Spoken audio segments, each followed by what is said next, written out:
Hello there, I'm Lloyd Evans. Welcome to The Attic. Today's video is a bit different.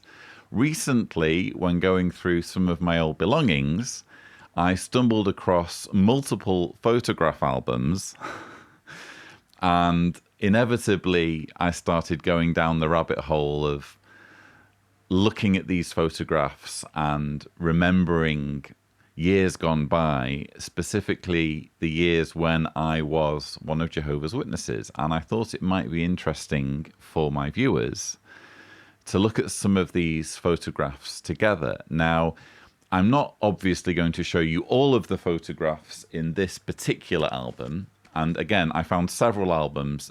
This is the one I'm going to deal with today in today's video. And maybe if this video is popular, I might go to other photograph albums and do follow-up videos where I look at yet more photographs. I was conscious, however, to make sure when selecting photographs that I didn't select any with my surviving relatives for obvious reasons. And I did debate as well whether to show photographs showing people from my past who are probably or more than likely still alive. I've grappled with that, and I honestly feel like it's not really an invasion of their privacy if I'm showing a shared memory from, in some cases, 18 to 22 years ago. And it's not like I'm causing any reputational damage because, as far as I know, they're still Jehovah's Witnesses. If you do see, however, a face blurred out, it's because it's either a relative or it's someone that I know would perhaps appreciate, or I suspect might appreciate having their face blurred out. Anyway, with all of that said, let's look at the first photograph together. This first photograph shows me at the Kingdom Hall in Buxton. Basically, I remember being invited. Well, it wasn't so much a personal invitation.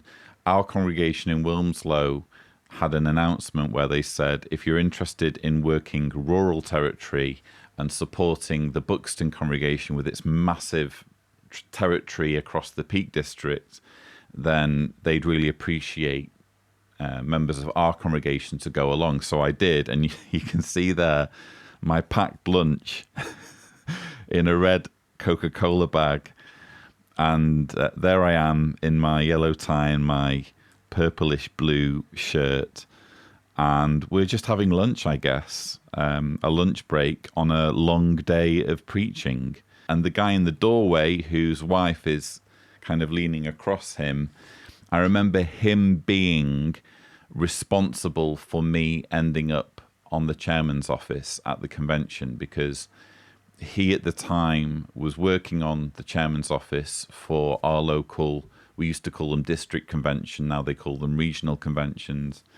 And I remember him sort of grilling me a little bit and wanting to know what I was all about. And I wouldn't say he offered me the job of doing the chairman's office, escorting the speakers to the platform, which is what I ended up doing. But I think going along on that day and doing the preaching work and working with him was perhaps instrumental in my name being put forward. So that's the first photograph. Oh, and the lady in the foreground in the blue hat, she's facing away from the camera. I have to assume that she's by now long past, because she was very old when this photograph was taken. But she was a dear, sweet pioneer from my congregation in Wilmslow. And her name was Anne. And she always used to have a list of people who she prayed for. And she used to tell you if you were on her list, oh, I said a prayer for you today. You're on my list. So she was just a lovely, sweet old lady who I think back with fondness about. Second photograph I wanted to show you is of me at Pioneer School. I can't remember the name of the lad I'm sat next to, but I vaguely remember he was an elder. He must have been a very young elder, but I vaguely remember him being an elder at the time of the Pioneer School. And yeah, you can see there, I'm all smiles, and I've got my books that we were required to bring along. I think that might be the Truth book. Why on earth would they, why on earth would they be asking us to bring the Truth book to the Pioneer School in 1999, which is when this was taken? So yes, they gave us a selection of publications that we needed to bring, and it seems the Truth book was one of them. And that's me in the classroom at the Manchester Assembly Hall, otherwise known as Northern, which is where the Assembly Hall is. They did it up in a very kind of garish Art Deco, which is a little bit manifested there. They with the wood paneling at the side. Actually, that wasn't so bad, but in the main Assembly Hall, it was, it was something to behold. Anyway, that was my Pioneer School. And in the next photograph, you'll see me with some ladies. This is actually kind of a cringeworthy shot because I can't remember how I got into this situation where I have to assume that I was the one who suggested having this photograph taken, and different ladies in the shot who were on my Pioneer School. There were lots of young sisters on my Pioneer School, and certain ones seemed more happy about the shot being taken than others. But the reason why I've selected this particular shot is because if you see the girl immediately to my right, who's sort of closest to me, her name's Susie, and some of you might remember her from the following recent dramatization. Jade, love, all this, I see it's made you a better person. Heaven knows I tried. But I miss bits of the old Jade. Bits? What bits? Where's the Jade that questioned everything? So yes, our paths have taken us in very different directions.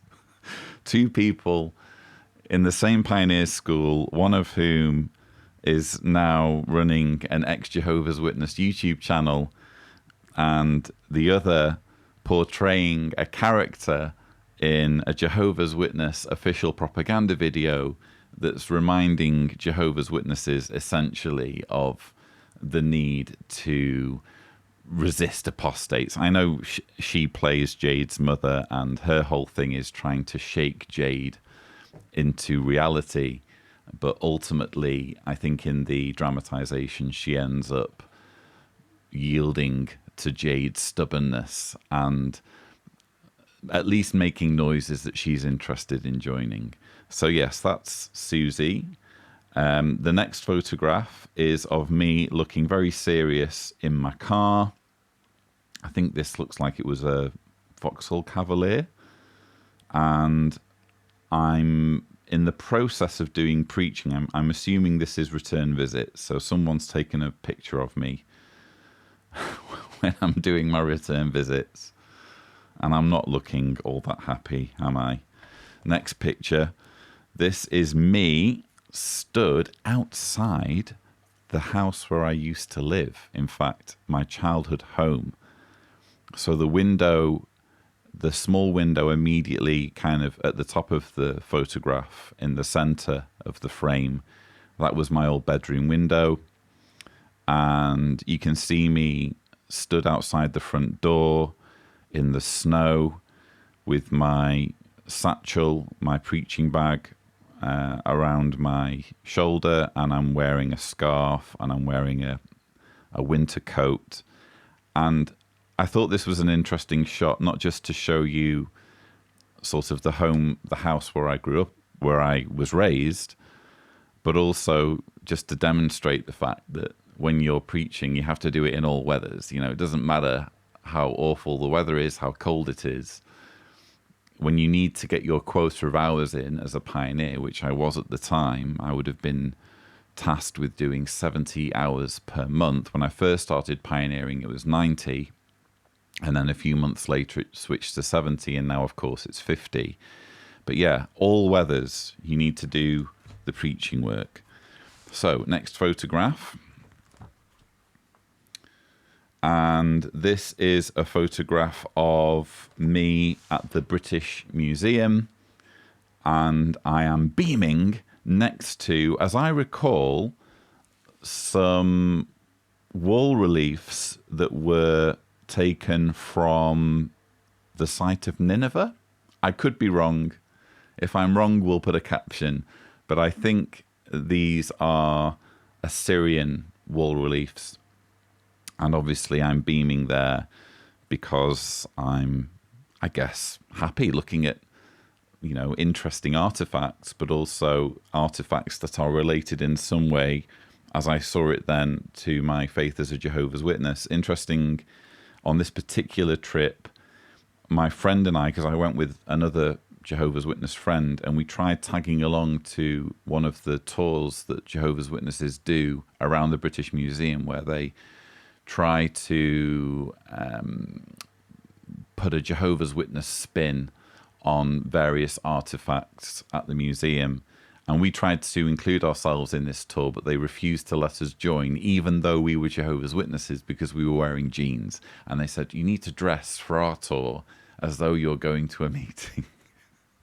And I can remember being a bit annoyed about that, the fact that they were being so snobbish with us. So next photograph, and this is a shot of me at a convention. I can't quite see my name badge there. I think I was on the chairman's office at this point, but I was obviously here having my lunch break with my dad and sister. And I think that's a can of Diet Sprite, if I'm not mistaken. But yeah, this is in the Manchester Evening News Arena. I don't know whether it's still called that, but that's where we used to have our conventions. And yeah, I'm looking relatively happy in that shot. Next photograph is of me stood next to the Watchtower House sign at Mill Hill, which was the old Bethel. Of course, they've now moved to a new development at Chelmsford. But back in the day, the British branch, the Britain branch, was based at Mill Hill, and you had IBSA House on one side of the road and Watchtower House, the older building, on the other side of the road. And yeah, there I am beaming next to the Watchtower House sign. I'm not quite sure what my name card was all about. I don't remember attending any conventions or anything. So yeah, that's an interesting one. I don't know why I'm wearing a name card in that particular shot, but in any case, there I am, looking very pleased with myself for being at Bethel, which, you know, let's face it, when you're Jehovah's Witness, it's like Mecca, isn't it? You want to be as close to the organization as possible, and you feel like you are close to the organization when you go to Bethel. The next photograph is very different, because there I am behind a drum kit with my band. So there's a bit of a story here, and I've included this photograph just to demonstrate the fact that, you know, Jehovah's Witnesses do have fun. You know, it's not all like The Handmaid's Tale, where everything's very pitiful and depressing and, you know, morbid. Jehovah's Witnesses know how to let their hair down, and they're going to let their hair down, aren't they, when they live under such tight restrictions? If there's an opportunity to party without getting in trouble, they will take it. And such an opportunity might be, as in this case, an engagement party, I think is where we're playing, or a wedding, or some other ball that's been arranged, some kind of get-together. Jehovah's Witnesses do get-togethers to, again, compensate for all the fun they're missing out on by not celebrating Christmas or New Year's or that sort of thing. And I learned drums when I was in art college. I went to art college for 2 years, which is atypical for Jehovah's Witness youths. My parents argued that if I went for 2 years, I could get a better qualification that would enable me to pioneer. And I didn't learn a great deal of art, but one thing I did learn was how to play the drums, ironically, from a classmate, a fellow student who was both Catholic and lesbian. And I don't know why, but I found nothing wrong with going round to her house with her girlfriend as a believing Jehovah's Witness to learn the drums. Absolutely nothing dodgy happened. And there were opportunities to do things in college. Not many, but there were opportunities where I found myself having to make a stand. But in this particular instance, I figured, you know what, I really want to learn the drums. So I learned the drums, and it came in useful a few years later when my best friend at the time, Christian, had started, along with others, a band for playing at weddings that was sort of based around some classmates that he went to MTS with. And I got invited to go to one of the band practices because they needed a drummer, and I guess I impressed them with my skills, and I ended up drumming fairly regularly for them, and it was a lovely experience. They were really, really great people. I had some really fun times with them all. You can see another shot here. The next shot with the balloons is where we're all together. You can immediately see it was quite a large band.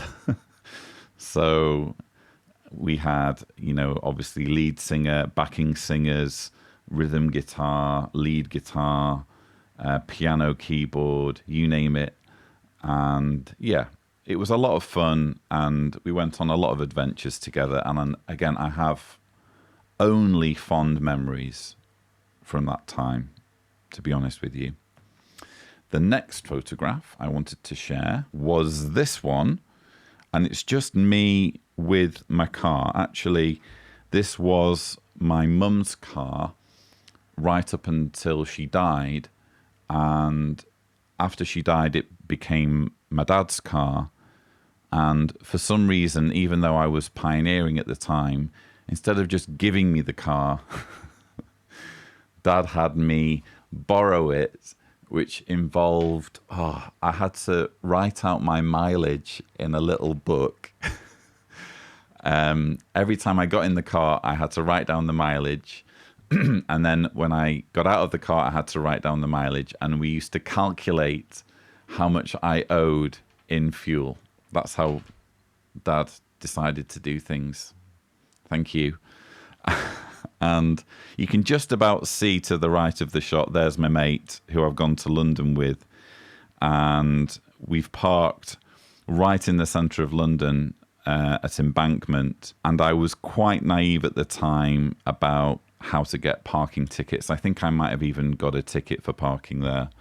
But that's just an interesting shot for me. I remember that jacket as well. That jacket I'm wearing was a jacket that I found when I was doing in college in Macclesfield, and I really liked the jacket. And I remember going home and being excited and telling my mum about the jacket, and she said, here's the money. I think it was like 40, 50 quid, quite expensive for me at the time. And she said, go and buy the jacket. So yeah, there I am wearing the jacket that my mum got for me next to my mum's car and having fun with my friends. Next shot, this is me with friends from the band I was in, and in this shot we are on top of Snowdon. And actually I remember this like it was yesterday. So all of these are, as far as I'm aware, still very devout Jehovah's Witnesses. The girl in the shot, who at the time had a bit of a crush on my friend Dave, whose arm is around her, she, as far as I'm aware, ended up becoming at least a substitute circuit overseer's wife, if not now a full-blown circuit overseer's wife. Ben, my black friend who's just above my right shoulder, he was an elder at the time that this was taken, and he was also an MTS graduate.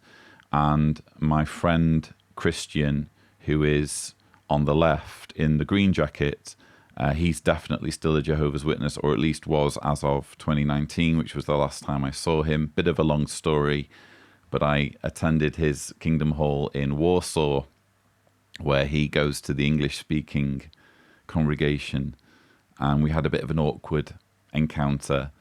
I think he will go to his grave as a Jehovah's Witness. I really do. But these were some happy times. I think it's important that we are able to hold on to the good times, the good memories, and own them as ours, rather than feeling like we're not allowed somehow to enjoy these memories because we ended up leaving, or we now have an ideological difference with the people in the photographs. You know, this was as much my memory climbing up Snowdon as it was theirs. And I remember Ben and I were in this deep conversation on the way up Snowdon, and we were so deep in conversation and moving so quickly, and we were relatively young, relatively fit, and we didn't realize that we'd managed to ascend Snowdon in only 45 minutes. It was when we checked our watches, and we weren't doing it deliberately. We were just, again, so in the moment.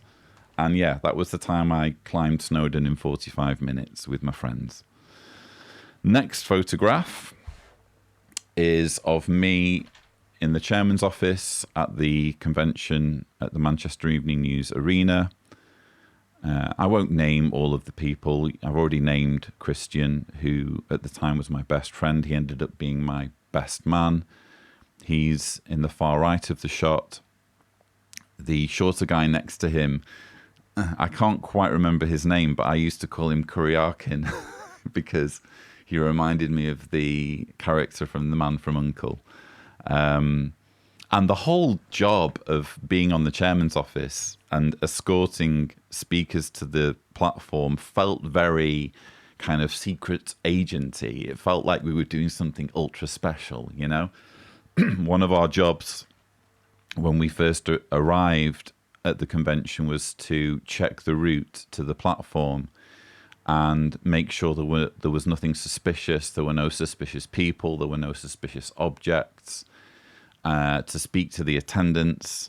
And so we'd say things like, "Hi, I'm from the chairman's office. We're just checking that everything's okay." And then, of course, the attendants would be like, "Oh, wow, okay. Yeah, everything's fine," you know, and they'd treat us as though we were important, which we weren't. We were literally just taking speakers to the platform or making sure that the speakers made it down to the platform safely and then could be escorted back, whereupon they would be debriefed by the chairman.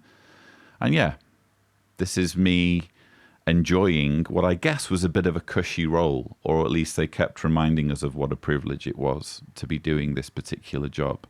But in truth, I saw some things doing this job that were a source of doubts. Because, for example, the chairman's office had, I think, 2 dedicated hospitality boxes in the arena with their own kind of fenced off seating areas.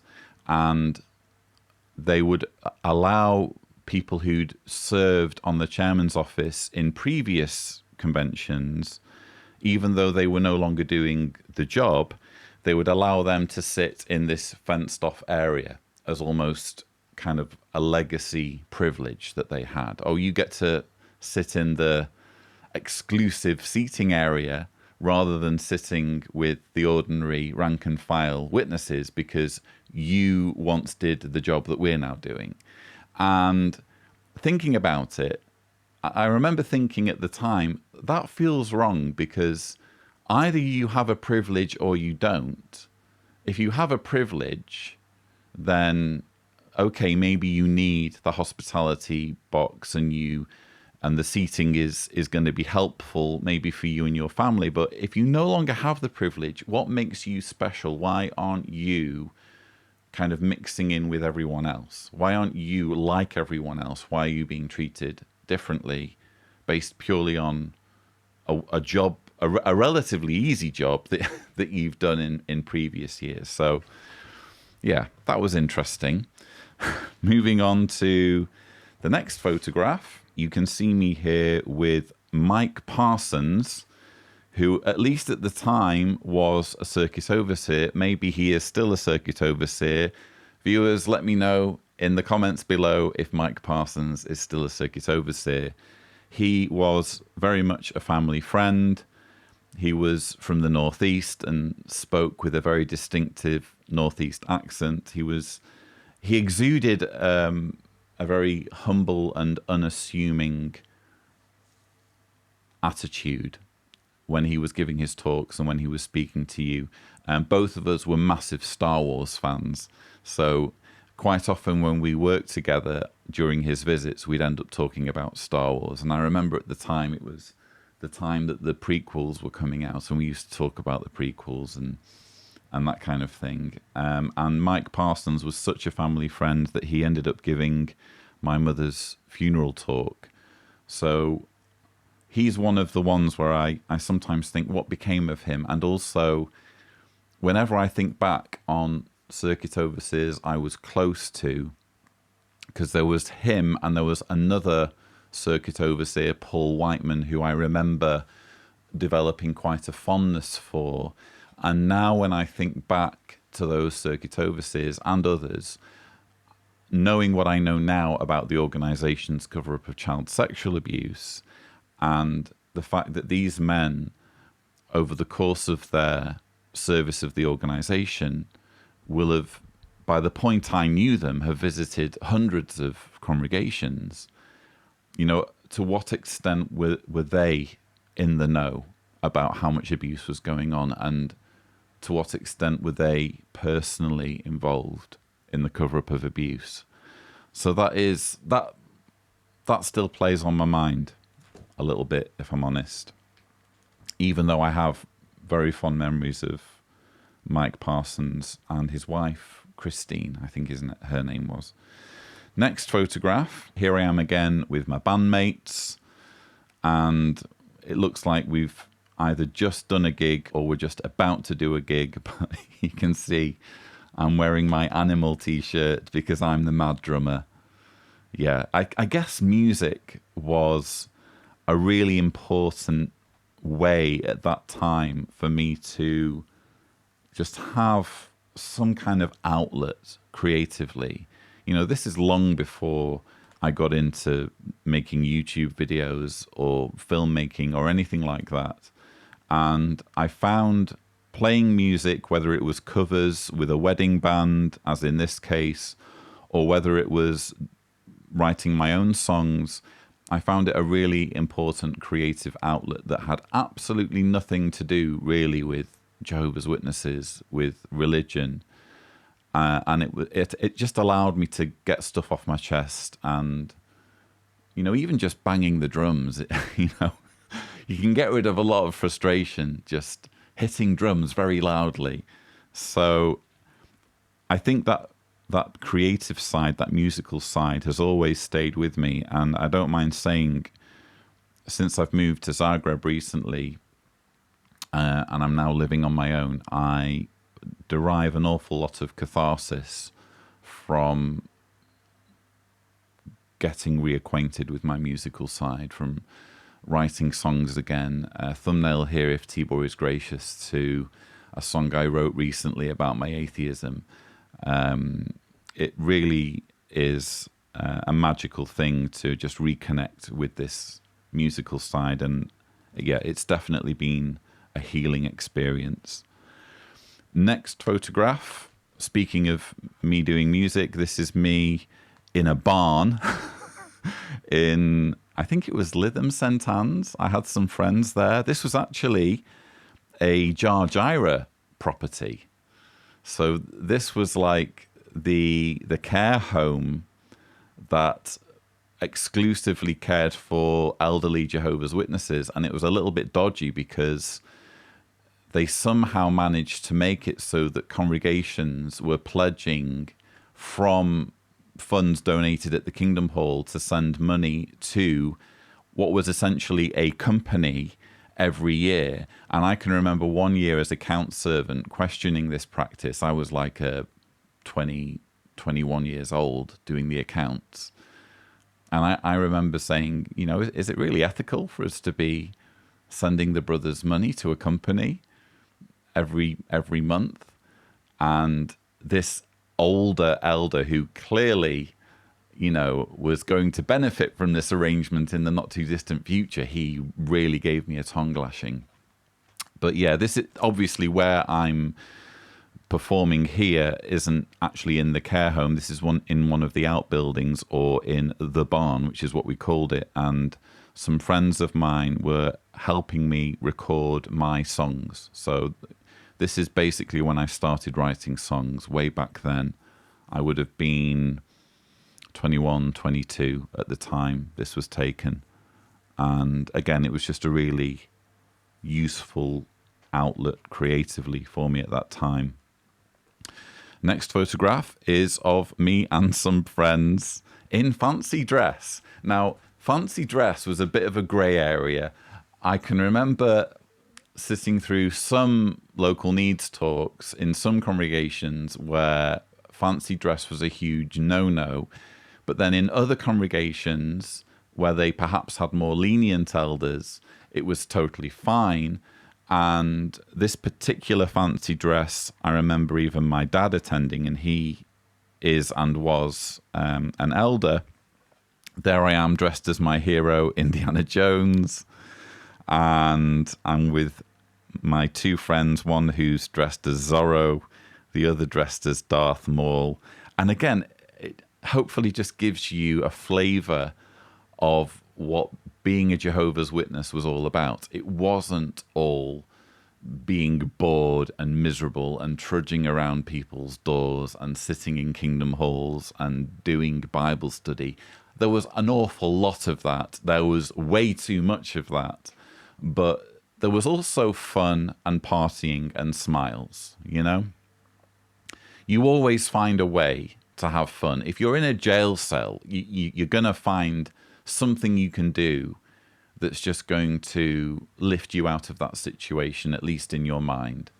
And yeah, these were good friends and good times. Jehovah's Witnesses do know how to let their hair down, and sometimes it gets them in trouble. Sometimes a party might spiral out of control and there might be over drinking or whatever.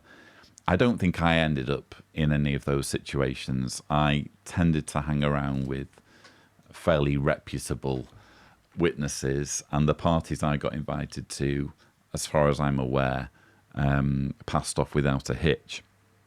The next photograph was taken at Shell Island in Wales. I've blurred out one of the faces for reasons. But yeah, here I am with some mates, and you can see we're crowded around my dog. I did briefly have a dog called Tara, and we've buried her in the sand. She's not distressed in any way. She's quite relaxed about the whole thing and enjoying the attention. But yeah, that was a really good trip with my mates. I used to love going camping back in, when I was that age. Particularly North Wales has some fabulous spots for just getting connected with nature and just relaxing with your friends around the campfire and that kind of thing. And yeah, this was a really nice memory that I have. Next photograph, here I am bare-chested with some mates in Italy. So we went hosteling, I think this was July of 2003, and we decided, because we were all skint, that we were going to go hosteling, and we decided to do it in Tuscany. And I think we were only there for like a week, but we went round on the trains in Tuscany, and we stayed in Florence, Firenze, we stayed in Pisa, and there was another place where we stayed out in the countryside, and we just had an amazing time. This was an epic holiday where we could all just be lads, Nothing dodgy happened. Something dodgy nearly happened, which I'll come to. But for the most part, it was just clean, innocent fun. Maybe there was a little bit too much alcohol, but that was all. It was just young lads enjoying themselves, going round Tuscany, hosteling. And even to this day, it's probably one of the best holidays I've ever had. Here's a shot where we're on the train and Adrian, who is actually Christian's brother, Christian being at that time my best friend. So this is his brother, and he's dozed off on the train, and we're having a bit of fun while he's sleeping. This just kind of gives you a little bit of a flavour of the humour and the banter and the mad stuff we got up to. And the next photograph is of us at a hostel in Firenze, where they didn't have enough space in the building. It was like this, I remember it being like a manor building up on a hill. And when we got there, it was so packed that they'd erected tents outside. And they said, you can sleep in one of the tents. So that's what we did. And it actually ended up being quite a comfortable sleep because the tents were much cooler. But when I was referring earlier to something dodgy almost happening, I won't say who, but one of the lads in this photograph, one of the younger lads, I think there was a little bit of alcohol involved. And I remember during this particular stay, he went off and seemed intent on getting up to no good with other young people. So I'll just put it that way. And my kind of ministerial servant mode kicked in. And I was like, I've got to take responsibility here. And I can remember following him and giving him a bit of a tongue lashing. I don't think it made much of a difference. I think he still ended up wandering off on his own. But that's the closest we came during the whole trip to anything, dodgy happening from a Jehovah's Witness point of view, of course. From a normal point of view, it's from a non-cult point of view, it's perfectly fine to enjoy being young in a hostel. But yeah, there we all are enjoying ourselves in Firenze. Next photograph, which is somewhat embarrassing, but what the heck. This is me dressed as well, as you can tell, as Robin in a very, very unflattering outfit for another fancy dress party. And I can assure you those are, in fact, black Y-fronts. And I'm there with my mate Jared, who was a pioneer in my congregation. And a little embarrassing story for you. When we were on our way to the fancy dress, Jared insisted on stopping off at some kind of off license to get some drinks or whatever. And I felt compelled to go with him. So there I was in this off license, dressed fairly ridiculously, and I'm sure much to the amusement of whoever happened to be working in the off license at that time. Next photograph, again, just to give you a flavour of the humour. Here's Christian and his brother Adrian, and this was during a trip to Scotland.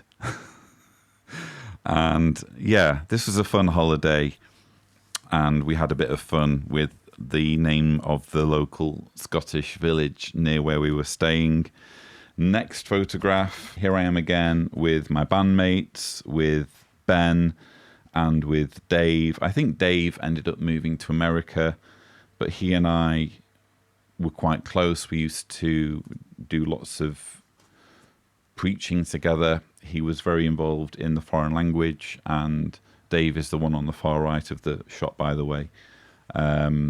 He was really into the Bengali group, and for a while I was joining him doing Bengali territory. I used to go on all sorts of mad preaching trips to other parts of the Northwest when I should really have been focusing on my own territory in Wilmslow, just, I guess, to alleviate the boredom, So I developed quite a large network of friends in various parts of the Northwest. And yeah, it just helped spice things up a little bit, just to be able to go to, say, Oldham or Rochdale and spend a day doing the Bengali preaching work or trying to persuade Asian communities who were mostly Muslim to become Jehovah's Witnesses, which strangely we seemed very unsuccessful in doing. This next photograph is quite interesting because it's a get-together where we're just in someone's house and we're just drinking, I don't know, soda. Maybe there might be some beer, who knows. And we're playing card games, or we're playing the guitar, or we're doing whatever really to pass the time. And this shot's quite interesting because you'll see we're holding copies of the then recently released newer edition of the Young People Ask book. And this wasn't like where we were studying it seriously. In fact, that wasn't the purpose of the evening. It was, again, just a get-together where we were larking around. What's happening here is we're holding copies of the book and we're kind of mockingly pretending to studiously read it. We're kind of making fun of the book, essentially, as though we're studying it and as though we're raising our hands to give a comment, which I think speaks a little bit to the cognitive dissonance in Jehovah's Witnesses, because on the one hand, they're comfortable mocking this book and pretending to be really interested in it when in fact they're not interested. They're probably quite bored by its contents and or triggered. But on the other hand, they really were taking the religion seriously. I mean, again, I hung out with good Jehovah's Witnesses, with people who took their faith seriously, and they're all believing that if they don't follow what's in this book, they're going to die at Armageddon. It's interesting the inner conflict that goes on. Here's another shot from the same get-together, just showing you, giving you an idea of who was there. And we're all happy. We're all just enjoying ourselves. We're enjoying being young. You can see me and my friend there are holding cans of Foster's. So yes, we were drinking beer. It was a beer-fueled evening, which probably was why we felt so free to desecrate the Young People Ask book. But, I was, at that point in my life, I was a ministerial servant. I was considered exemplary. I was working on the chairman's office. I was going around different congregations to help with their territory. And yet I was able to let my hair down and even find myself in situations where I was sort of at least partly mocking the religion that I was taking seriously. So make of that what you will. The next photograph shows me sat at a table, apparently in deep discussion with my fellow MTS classmates. So this was taken in 2005. The guy who stood up, his name was John, and I found him quite a funny character. He and I ended up going to Malta together on one holiday after meeting at MTS. But yeah, this was basically the setup. We had these tables set up for morning worship, and we used to have to get there at, 7 or 8 o'clock to do morning worship? Might have been 8. I think I had to get up at 7 to be there for 8. And we used to have our lunch and sometimes dinner there as well. I can't quite remember how it worked. But that was my MTS.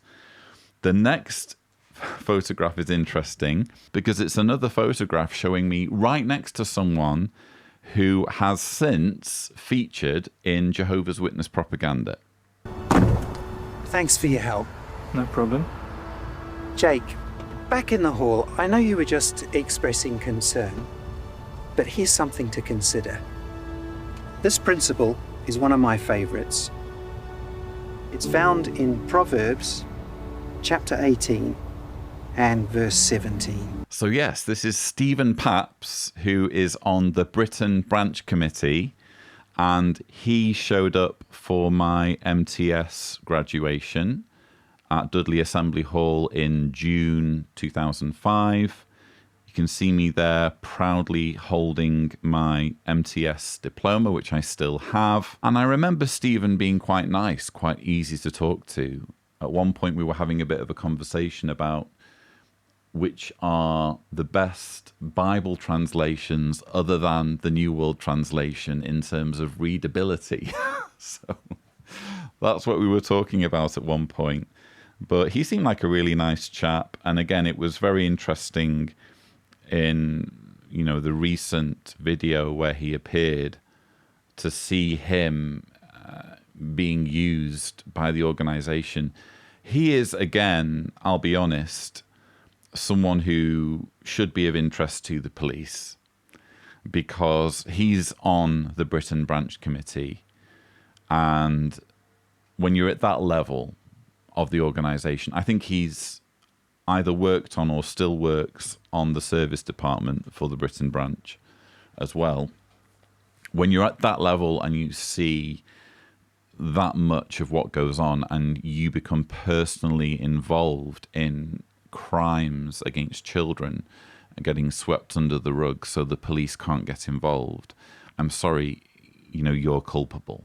You should, if we were living in a just universe, you should be answering to the law for that sort of thing. So even though I look back with a degree of fondness, I mean, I didn't really know the guy, even though I have good memories of my encounter with Stephen Papps, I still think he has a lot of answering to do. Next photograph, this is the penultimate one I'm going to show you today. That's me on the stage at my MTS graduation. There was a part during the ceremony where we each had to give a rehearsed comment for that week's Watchtower.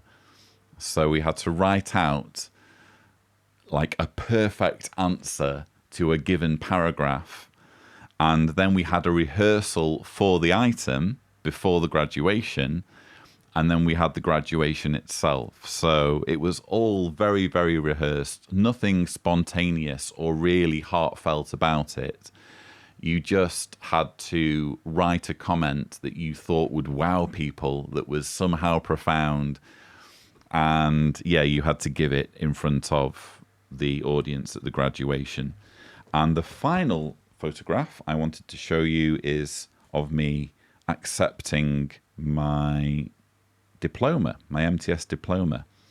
And I think the guy's name is Peter Ellis. I think it's Peter Ellis who's giving me my diploma, who was or is on the Britain Branch Committee. He was kind of getting on a bit even at this point in 2005, so I don't know whether he's even still alive. But yeah, those were the photographs I wanted to show you today. And again, hopefully they at least give you more of a flavor of what it's like to be a Jehovah's Witness. If you haven't been a Jehovah's Witness yourself, perhaps you have this image in your mind of everything being very grey and very depressing. But actually, there's a lot of nuance. You know, there's a reason why people stay trapped in this organization. It's because they have such a sense of community where there are so many things going on, not just the meetings and ministry and conventions, but also social things happening. They have social connections. They have weddings to go to. You know, they have events. They have fancy dress parties in some cases. Again, other congregations will really frown on that. They get to go on holidays. In my case, I got to go hosteling with my friends in Tuscany. There's a lot about the life of a Jehovah's Witness that is, quote unquote, normal. It's just that your mind is not fully your own, and you don't realize this at the time. You don't realize how much of your life is being run for you, and how many basic decisions are being made for you in such intimate areas as your sexuality and who you get to develop romantic attachments with. You don't really think about that, or you try not to think about it. You can't think about it because you need it to be true. You're so heavily invested. And if nothing else, I hope this video helps those of you who've never been Jehovah's Witnesses to understand a little bit more what it's like to be one. Anyway, that's all I have for you. I don't know for sure whether there will be a follow-up to this video. I guess it all depends on how well this video does in terms of views. If it doesn't get that many views, then I probably won't do it again. But if you guys find this interesting and you want me to do more videos, and I don't know, if the video is popular, I have more photographs to share. So stay tuned for that if it ends up happening. But for now, that's all I have for you. Thank you so much for watching.